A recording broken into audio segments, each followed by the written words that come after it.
Buckle up, courtroom fans. Today's case dives into legal drama, digital exposure, and an emotional plea that just might shake your sense of justice. This is State of Texas versus Schalie's Schnitz, where custody battles collide with criminal court, and YouTube broadcasts become weapons in a much deeper war. We're talking motions for blood sample analysis, fights over physical evidence, and a gut-wrenching request to stop the live. But when public safety, legal precedent, and personal trauma clash, who gets protected? Who gets exposed? Stay tuned, because what unfolds next is as raw as it gets. All right, so I have several motions before me. The first is the motion for defense to conduct an independent analysis of the defendant's blood sample. Did you all review that? So we took a look. My understanding of that motion is that defense wants to get the second vial of blood taken by BCSO in this case and send it through their own lab. I mean, the state has no objection. I think that's something that they have the right to do. Okay.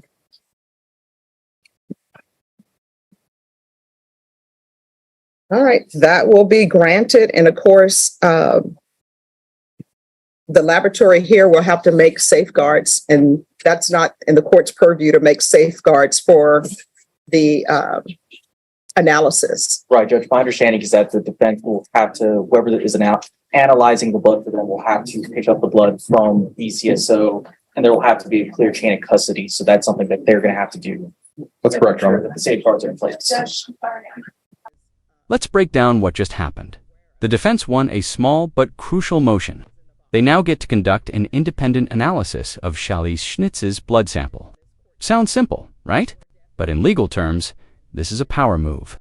It allows the defense to verify or challenge the prosecution's forensic evidence. Chain of custody, mandatory. Independent lab access, absolutely. Why does this matter? Because a single number on a blood test could sway everything from guilt to sentence. Question for the audience. Do you think both sides should always be allowed to double-check scientific evidence? Drop your take below. Quiet, please, in the courtroom. All right, everyone, you need to whisper. All right, and then the motion to examine and test physical evidence. My understanding, Judge, is that the defense wanted in that motion to take a look and inspect the vehicles that were involved in this case. My understanding is that they are in the Bexar County, they're in Bexar County's possession. So that's something that we can try and facilitate. It's just coordinating everything with everyone. I know that the detective in order for us to inspect, he has to be there. All right, so do y'all still want to keep number one where it says that you are to produce the vehicles? Because I don't know if that's the proper wording. Just make available to us for inspection, Your Honor. All right, if y'all want to put in there to make available for inspection instead of produce.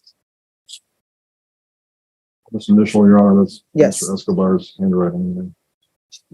Initial few, Judge.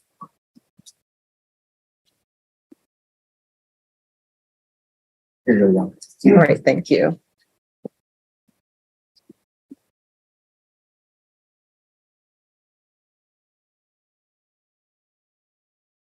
All right, that will be granted. And then there's a request for no broadcasting. Is that correct? That is correct. All right. So the court has read the defense's motion, and what I can tell the defense is, number one, the court limits the number of people in the courtroom for security reasons, also for health reasons. I think everybody is aware of the brawl, for want of a better word, brawl, skirmish, or whatever that occurred in the other courtroom. As everybody is aware, there are only a limited number of deputies. I have 2 deputies in this courtroom, and we almost had another incident here today that I think would have turned quite differently if the courtroom were packed. The court must have an open courtroom to the public, and that is how the courtroom is keeping it open to the public. So I've read your motion, and that motion is denied. Your Honor, may I make a little bit of a record on that? Sure. Okay. And so Ms. Schnitz has some specific things that have affected her as a result of the broadcast over YouTube. And specifically, Your Honor, the open courts, one, we don't think that you need to close the courtroom to non-participants. So we object to the closing of the courtroom, which we were just made aware of this morning. So we have that objection. We think the courtroom should be open to live audience members. And here's the turning point. Schalie's Schnitz just got her motion to stop court broadcasts denied. Despite serious concerns tied to a custody battle, her ex allegedly stalking her online, and even accusations of abuse, the court upheld open access and live streaming. The judge cites courtroom safety and public transparency, referencing past brawls in court. It's a stark reminder that in criminal court, your right to privacy doesn't always override the system's need for openness. But here's the hard question. Should trauma survivors be forced to face national exposure just to defend themselves in court? Ms. Schnitz is in a very particular situation. She's in a custody battle at the time, currently, and her ex-husband monitors these YouTube videos. He saves them and broadcasts her information to her friends and family and uses it in her child custody case. Additionally, Your Honor, so I'm going to have Ms. Schnitz speak to that if she could. Sure. Can you raise your right hand for me, please? Do you solemnly swear affirm the testimony you give will be the truth and nothing but the truth, so help you God? Yes. All right, you can lower your hand, state your name for the record. Shali Schnitz. All right, thank you. You may question. Are you concerned about being broadcast on YouTube? Yes, I'm very concerned. And can you tell the court why? I'm very concerned because my ex-husband, the husband of my daughter, who is, I'm sorry, the father of your daughter? the father, I'm sorry, has been, he is being investigated currently for abuse of her sexual assault and numerous counts, a very, very serious situation. And he is using the YouTube videos, and he's explained that in emails to watch what is happening on court to find the location of my daughter. And I'm sorry. So also, he would come in person before, correct? Yes, sir. Okay. And now he knows where you are because he can watch the broadcast. Is that right? Yep. Yes, ma'am. Yes, sir. Okay. And when you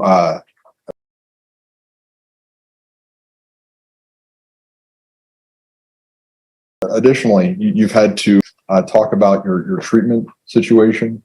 You're addressing your alcohol issue. We've had to do that in open court previously. Is that right? Yes, sir. And has he recorded those to your knowledge? Yes, he records those as well. And he lets other people know who are involved in your case? Yes, he lets over 20 people know and places it on social media and sends it out. Okay. And that's everywhere from Governor Abbott to Joe Gonzalez to everybody that is also the principal of your daughter's school. Is that right? Yes, sir. Okay. And so at this point, don't even care. You're left with a choice of either terminating these proceedings by entering a guilty plea or continuing to be broadcast on YouTube. Yes. Okay. And that's the choice that you're currently facing. Is that right? Yes. Yep. Okay. All right. Do you want to be broadcast on YouTube? No, sir. It's very scary for me. Terrifying. This is heartbreaking. Chalais reveals her ex, accused of sexually abusing their daughter, is using Courtroom live streams to track her location and harass her. Not only that, he's allegedly spreading the footage to over 20 people, including the principal of their child's school. Think about that. What was meant to ensure transparency has become a tool for surveillance and intimidation. And while the court recognizes the fear, the decision stands. Real question here, is the system equipped to protect victims in a digital world where court footage can be weaponized? An inmate that was in the box. We just had what could have been a bad incident in this court today where deputies had to step in and escort somebody out of this courtroom. This is a court that needs to be open to the public. I am not going to allow people in the courtroom for safety reasons. I'm not allowing people in the courtroom unless they are a defendant, a person accused, or unless they are a witness. And those witnesses will be brought in when they are needed. The state will tell you, and other persons in this courtroom will tell you, anyone who is given victim impact, they can come in when it's time for them to give victim impact. But that is the way this courtroom will be run. So for security issues, we only have 2 deputies in a courtroom, and we have sort of a third. And I say third because, He's wearing his jacket, right? But he's not assigned to this courtroom. So when you think about it, right now we have 1, 2, 3, 4, 5 people in the box. And really normally only 2 deputies. And sometimes we have 10 people in the box. So the motion is denied. And we're going to come back And Your Honor, on December 12th. just one other question. Could you admonish people not to record the broadcast? Oh, people, I am not in charge of broadcasting. But so what happens is people will capture, like they'll capture this event, they'll put it on other platforms. Yep. And what I can tell you, counsel, is in this courtroom with your client, I have never asked, nobody's ever asked, if I'm wrong, tell me I'm wrong. Nobody's ever asked what school her child is at or asked any of that nature. Yep. With regard to a civil case, that's something that needs to be addressed civilly. This is a criminal court. But what happens, Your Honor, and the problem is that this is now, the YouTube broadcast is as much an official record as the court reporters. Nope. No, it's not. The court reporter's record is the official record. I made my ruling. You all are coming back on December 12th. On December 12th, I expect everyone to have their discovery in order. If there's more time that's needed to look at a vehicle, let the court know. If there's some issues with the blood, let the court know before the December 12th setting. All right, Ernest Morales. Thank you, Your Honor. May we be excused? Yes, you may be excused after you sign the recess. So, what just happened? Motions were heard, evidence access was granted, and a chilling plea for privacy was overruled. Shali Schnitz now faces the difficult road ahead with her legal motions in motion, but also with her personal trauma. Live streamed for anyone to see, the court stood firm on transparency, but her story raises serious questions about how public is too public. As the case resumes on December 12th, we'll be watching.